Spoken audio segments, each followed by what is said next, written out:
검찰은 화천대유 대주주 김만배 씨의 범죄 수익 은닉 의혹을 쫓고 있습니다.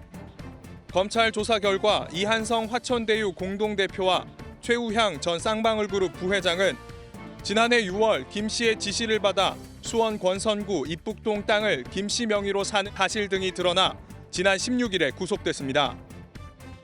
김만배 씨가 이곳 땅을 샀던 때와 비슷한 시점에 김 씨의 아내 역시 이곳 근처에 다른 땅을 산 것으로 전해졌습니다. MBN 취재 내용을 종합하면 검찰은 김 씨가 재산을 은닉하는 과정에서 구속된 이한성 씨와 최우향 전 부회장뿐 아니라 천화동인 2호 대주주인 아내까지 동원한 것으로 의심하는 것으로 알려졌습니다. 김 씨의 아내는 오늘 변호인과 함께 출석해 압수물 증거를 분석하는 디지털 포렌식 과정을 참관했는데 조만간 검찰 조사를 받을 전망입니다. 법조계에서는 측근들에 이어 가족까지 연루된 정황이 나오면서 검찰이 김만배 씨에 대한 압박 수위를 높이고 있다는 분석이 나옵니다. 한편 이한성 씨는 구속이 합당한지 다시 판단해달라며 법원에 적부심을 청구해 내일 심리가 이뤄질 예정입니다. 대장동 사건의 핵심 인물인 김만배 씨의 최측근인 화천대유 공동대표 이한성 씨와 이사 최우향 씨가 개발 수익금 수백억 원을 차명 오피스텔에 숨긴 것으로 나타났습니다. 두 사람은 검찰 조사 과정에서 은닉한 범죄 수익금을 김 씨의 마지막 생명줄로 여기고 숨기는 데 노력했다는 취지로 진술한 것으로 전해졌습니다.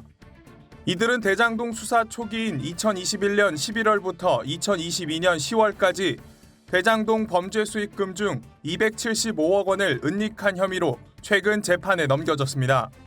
검찰 관계자는 범죄 수익금을 고액권 수표로 인출한 뒤 다시 소액권 수표 수백 장을 재발행해 차명 임차한 오피스텔과 대여 금고에 숨겼다고 설명했습니다.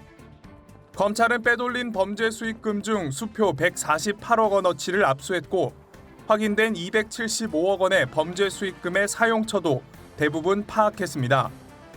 회수하지 못한 일부 자금은 이재명 더불어민주당 대표 측에 흘러갔을 가능성이 있는 것으로 보고 검찰은 김 씨를 불러 자금 사용처 등을 확인할 예정입니다.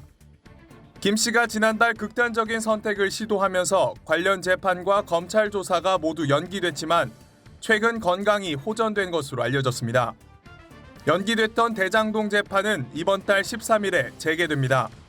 김 씨의 건강 상태를 확인한 검찰도 조만간 조사를 이어갈 방침입니다.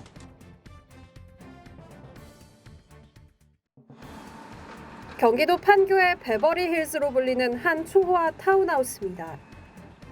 화천대유 대주주 김만배 씨가 천화동인 1호 명의로 이곳 한 채를 사들인 건 지난 2019년.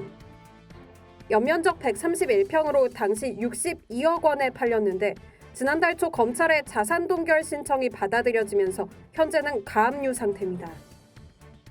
검찰은 김 씨가 이곳 내부 인테리어와 정원 조경 등을 위한 공사금 명목으로 수십억을 빼돌렸다고 의심하고 있습니다. 법원은 김 씨의 자산 중 2,380억 원이 대장동 개발 사업으로 벌어들여진 것으로 보고 추징보전 청구를 받아들였습니다. 이 중 1,000억여 원이 동결 조치된 건데 이 타운하우스를 포함해 검찰이 압수한 수표 실물 148억 원어치도 포함됐습니다. 대장동 일당은 검찰 조사 과정에서 이 돈을 김 씨의 마지막 생명줄이라고 표현하기도 했던 것으로 알려졌습니다. 검찰의 압박에 천화동인 1호의 실소유주는 자신이라고 주장했던 김 씨의 진술 내용이 바뀔 수 있을지 주목됩니다.